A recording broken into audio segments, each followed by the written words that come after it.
La luna deslumbrante asoma entre los árboles. La oscuridad de la noche lo inunda todo, y una tenue niebla comienza a aparecer. Adéntrate en el bosque, busca el árbol viejo, siéntate a su lado. Ponte cómodo, cierra los ojos y escucha la historia que traen hasta ti las criaturas de la noche. Bienvenidos.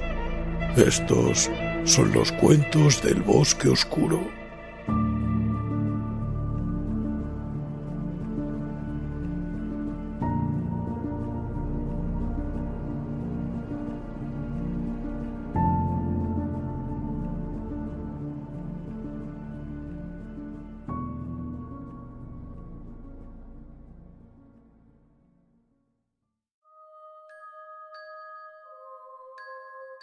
Si te gusta lo que hacemos, recuerda suscribirte.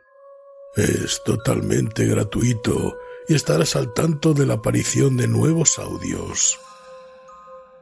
Y recuerda darle a me gusta antes de que acabe el audio, que no se te olvide. Quién sabe qué horribles pesadillas nos aguardan después.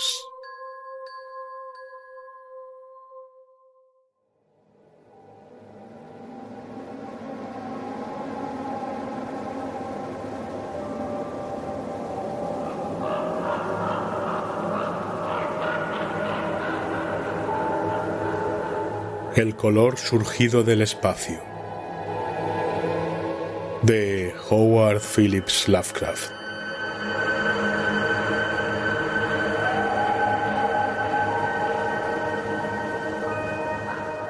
Thaddeus se volvió loco en septiembre, después de una visita al pozo. Había ido allí con un cubo y había regresado con las manos vacías, encogiendo y agitando los brazos y murmurando algo acerca de los colores movibles que había allí abajo. Dos locos en una familia representaban un grave problema, pero Nahum se portó valientemente. Dejó que el muchacho se moviera a su antojo durante una semana, hasta que empezó a portarse peligrosamente, y entonces lo encerró en el ático, enfrente de la habitación ocupada por su madre.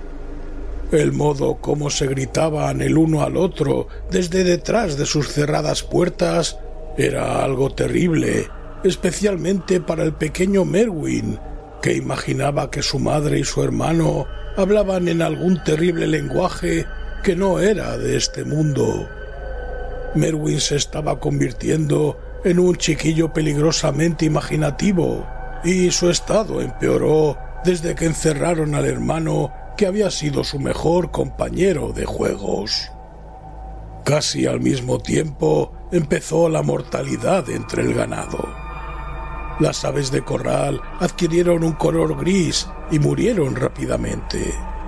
Los cerdos se engordaron desordenadamente y luego empezaron a experimentar repugnantes cambios que nadie podía explicar.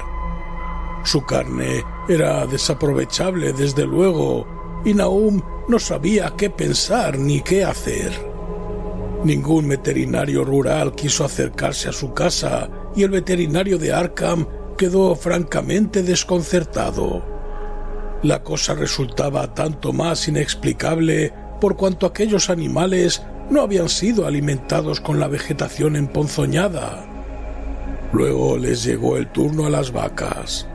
Ciertas zonas, y a veces el cuerpo entero, aparecieron anormalmente hinchadas y comprimidas, y aquellos síntomas fueron seguidos de atroces colapsos o desintegraciones.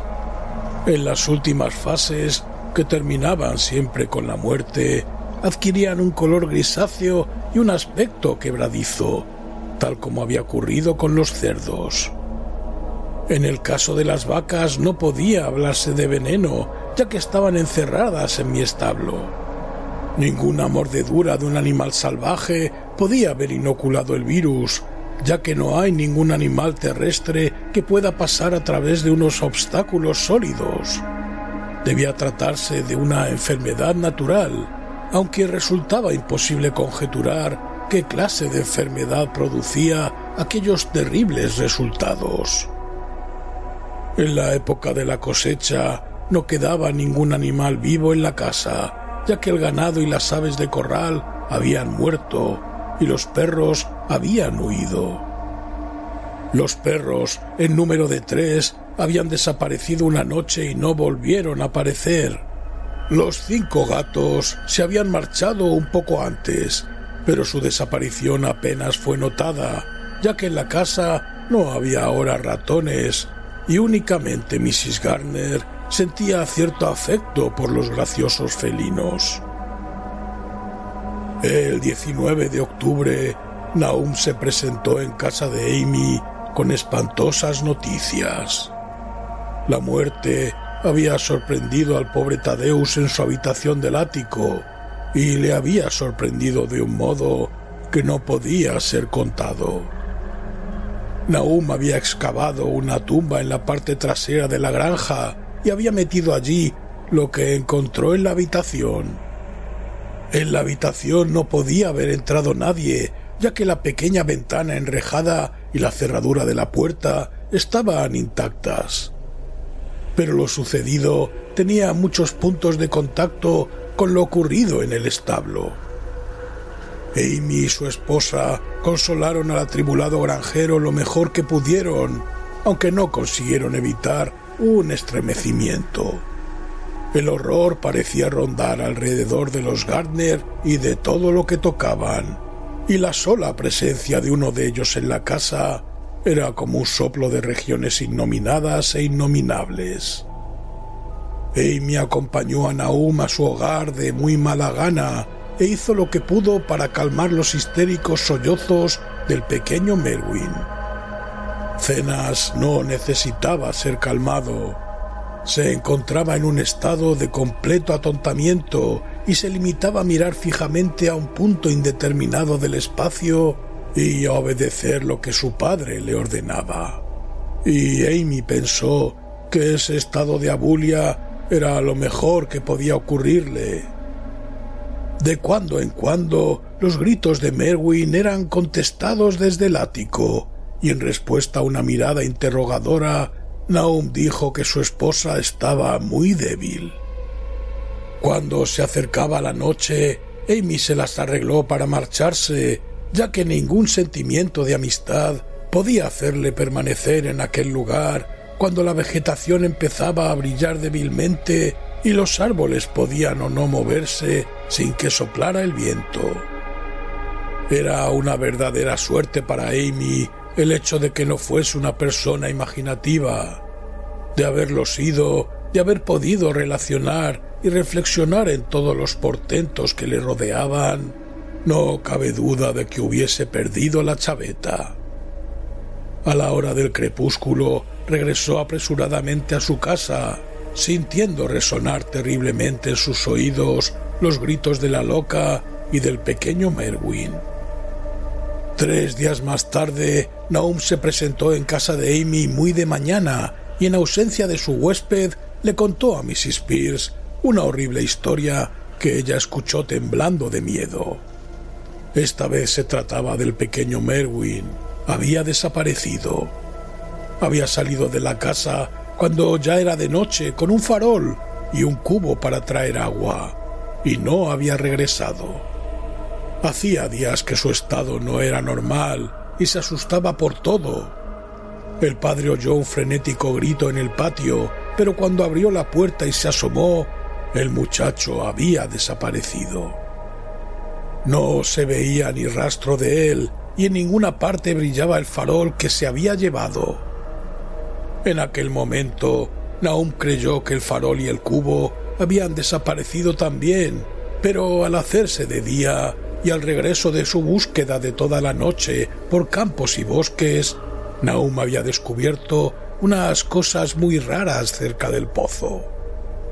Una retorcida y semifundida masa de hierro que había sido indudablemente el farol. Y junto a ella, una asa doblada junto a otra masa de hierro, asimismo retorcida y semifundida, que correspondía al cubo. Eso fue todo. Nahum imaginaba lo inimaginable. Mrs. Pierce estaba como atontada y Amy, cuando llegó a casa y oyó la historia, no pudo dar ninguna opinión. Merwin había desaparecido y sería inútil decírselo a la gente que vivía en aquellos alrededores y que huían de los Gardner como de la peste. Tan inútil como decírselo a los ciudadanos de Arkham, que se reían de todo.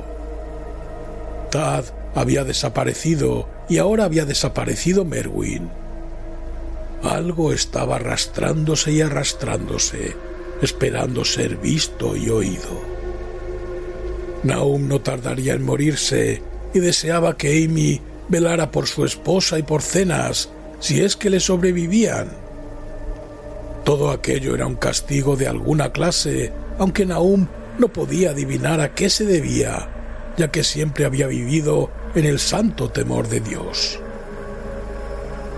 Durante más de 2 semanas, Amy no tuvo ninguna noticia de Nahum, y entonces, preocupado por lo que pudiera haber ocurrido, dominó sus temores y efectuó una visita a la casa de los Gardner. De la chimenea no salía humo, y por unos instantes el visitante temió lo peor. El aspecto de la granja era impresionante. Hierbas y hojas grisáceas en el suelo, parras cayéndose a pedazos de arcaicas paredes y aleros, y enormes árboles desnudos silueteándose malignamente contra el gris cielo de noviembre.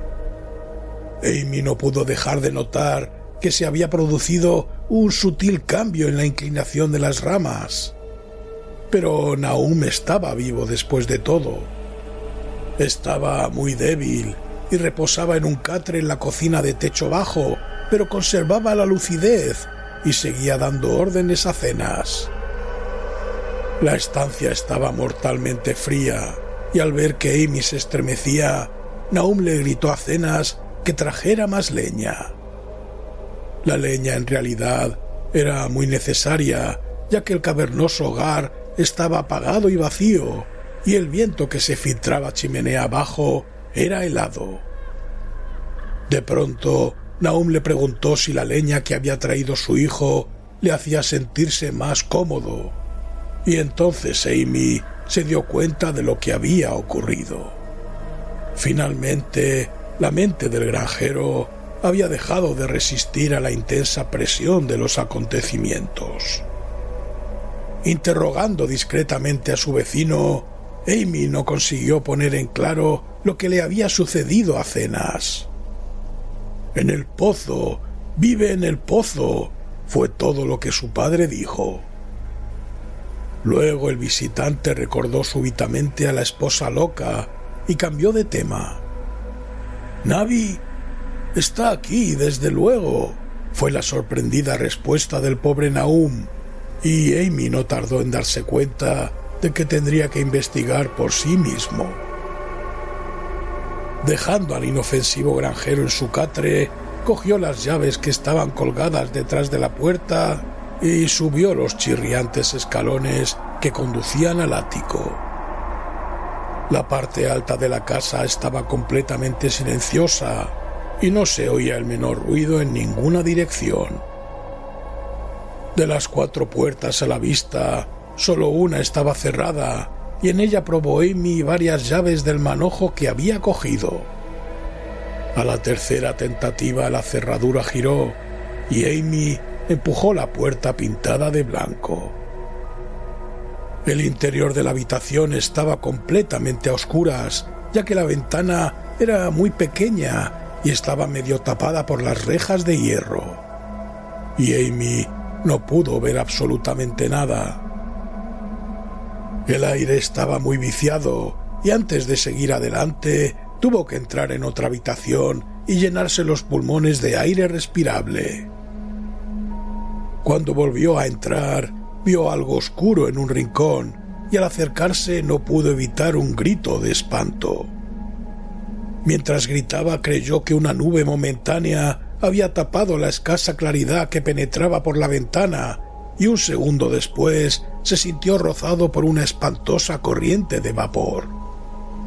Unos extraños colores danzaron ante sus ojos, y si el horror que experimentaba en aquellos momentos no le hubiera impedido coordinar sus ideas, hubiera recordado el glóbulo que el martillo de geólogo había aplastado en el interior del meteorito y la malsana vegetación que había crecido durante la primavera. Pero en el estado en que se hallaba, solo pudo pensar en la horrible monstruosidad que tenía enfrente y que sin duda alguna había compartido la desconocida suerte del joven Thaddeus y del ganado. Pero lo más terrible de todo era que aquel horror se movía lenta y visiblemente mientras continuaba desmenuzándose. Amy no me dio más detalles de aquella escena, pero la forma del rincón no reapareció en su relato como un objeto movible. Hay cosas que no pueden ser mencionadas, y lo que se hace por humanidad es a veces cruelmente juzgado por la ley.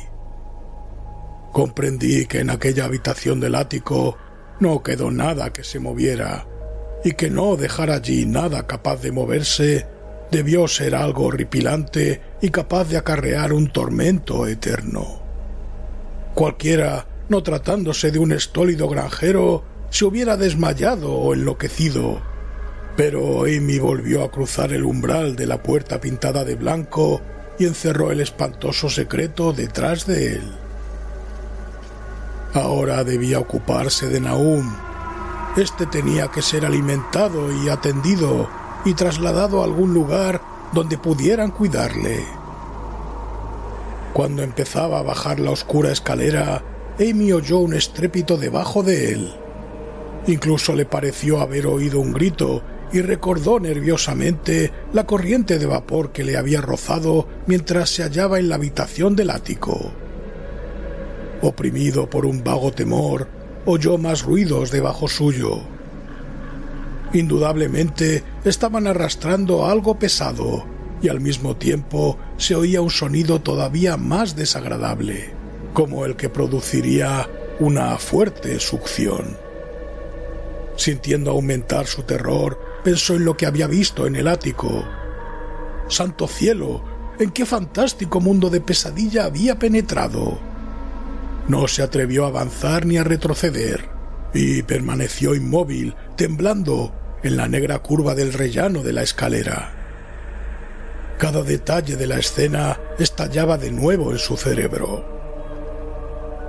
De repente se oyó un frenético relincho proferido por el caballo de Amy, seguido inmediatamente por un ruido de cascos que hablaba de una precipitada fuga. Al cabo de un instante, caballo y calesa estaban fuera del alcance del oído, dejando al asustado Amy inmóvil en la oscura escalera la tarea de conjeturar qué podía haberles impulsado a desaparecer tan repentinamente. Pero aquello no fue todo. Se produjo otro ruido fuera de la casa, una especie de chapoteo en el agua. Debió de haber sido el pozo. Amy había dejado a Hiro desatado cerca del pozo y algún animalito debió meterse entre sus patas asustándolo y dejándose caer después en el pozo. Y la casa seguía brillando con una pálida fosforescencia.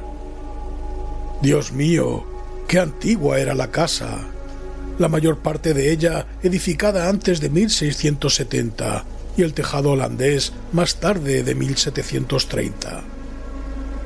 En aquel momento se oyó el ruido de algo que se arrastraba por el suelo de la planta baja, y Amy aferró con fuerza el palo que había cogido en el ático sin ningún propósito determinado.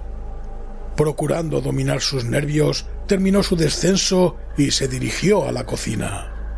Pero no llegó a ella, ya que lo que buscaba no estaba allí. Había salido a su encuentro y hasta cierto punto estaba aún vivo. Si se había arrastrado o si había sido arrastrado por fuerzas externas es cosa que Amy no hubiera podido decir, pero la muerte había tomado parte en ello.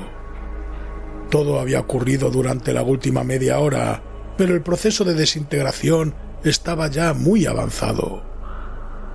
Había allí una horrible fragilidad debido a lo quebradizo de la materia, y del cuerpo se desprendían fragmentos secos. Amy no pudo tocarlo, limitándose a contemplar horrorizado la retorcida caricatura de lo que había sido un rostro. «¿Qué ha pasado, Nahum? ¿Qué ha pasado?», susurró, y los agrietados y tumefactos labios apenas pudieron murmurar una respuesta final. «Nada, nada. El color quema. Frío y húmedo, pero quema. Vive en el pozo. Lo he visto. Una especie de humo, igual que las flores de la pasada primavera. El pozo brilla por la noche. Se llevó a Tad y a Merwin y a Cenas. Todas las cosas vivas. Sorbe la vida de todas las cosas. En aquella piedra tuvo que llegar en aquella piedra. La aplastaron.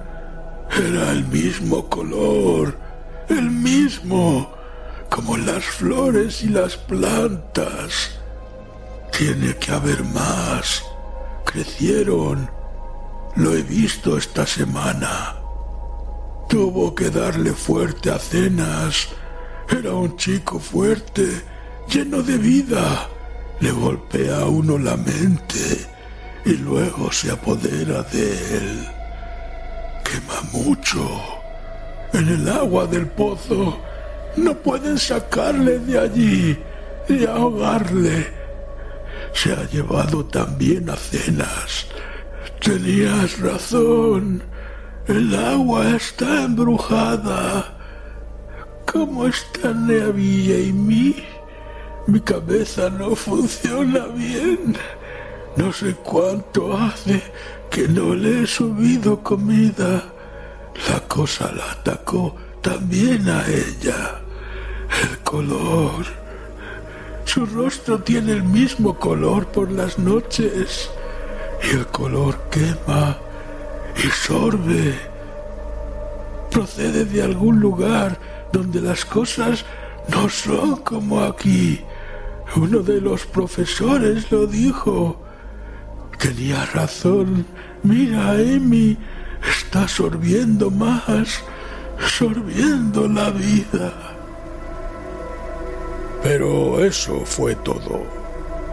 La cosa que había hablado no podía hablar más porque se había encogido completamente. Amy lo cubrió con un mantel a cuadros blancos y rojos y salió de la casa por la puerta trasera. Trepó por la ladera que conduce a las tierras altas y regresó a su hogar por el camino del norte y los bosques. No pudo pasar junto al pozo desde el cual había huido su caballo. Miró hacia el pozo a través de una ventana y recordó el chapoteo que había oído, el chapoteo de algo que se había sumergido en el pozo después de lo que había hecho con el desdichado Nahum. Cuando Amy llegó a su casa, se encontró con que el caballo y la calesa le habían precedido. Su esposa le aguardaba llena de ansiedad. Después de tranquilizarla, sin darle ninguna explicación, se dirigió a Arkham y notificó a las autoridades que la familia Gardner ya no existía. No entró en detalles, limitándose a hablar de las muertes de Nahum y de Navi. La de Thaddeus era ya conocida y dijo que la causa de la muerte parecía ser la misma extraña dolencia que había atacado al ganado. También dijo que Merwin y Cenas habían desaparecido. En la jefatura de policía le interrogaron ampliamente y al final se vio obligado a acompañar a 3 agentes a la granja de Gardner, juntamente con el coroner, el médico forense y el veterinario que había atendido a los animales enfermos. Amy fue con ellos de muy mala gana ya que la tarde estaba muy avanzada y temía que la noche le cogiera en aquel lugar maldito, aunque era un consuelo saber que iba a estar acompañado de tantos hombres. Los 6 hombres montaron en un carro, siguiendo a la calesa de Amy, y llegaron a la granja alrededor de las 4. A pesar de que los agentes estaban acostumbrados a presenciar espectáculos horripilantes, todos se estremecieron a la vista de lo que fue encontrado debajo del mantel a cuadros rojos y blancos y en la habitación del ático. El aspecto de la granja, con su desolación gris, era ya bastante terrible, pero aquellos 2 retorcidos objetos sobrepasaban toda medida de horror. Nadie pudo contemplarlos más allá de un par de segundos, e incluso el médico forense admitió que allí había muy poco que examinar. Podían analizarse unas muestras, desde luego, de modo que él mismo se encargó de agenciárselas. Y, al parecer, aquellas muestras provocaron el más inextricable rompecabezas con que se enfrentara nunca el laboratorio de la universidad. Bajo el espectroscopio, las muestras revelaron un espectro desconocido, muchas de cuyas bandas eran iguales que las que había revelado el extraño meteoro al ser analizado. La propiedad de emitir aquel espectro se desvaneció en un mes, y el polvo consistía principalmente en fosfatos y carbonatos alcalinos.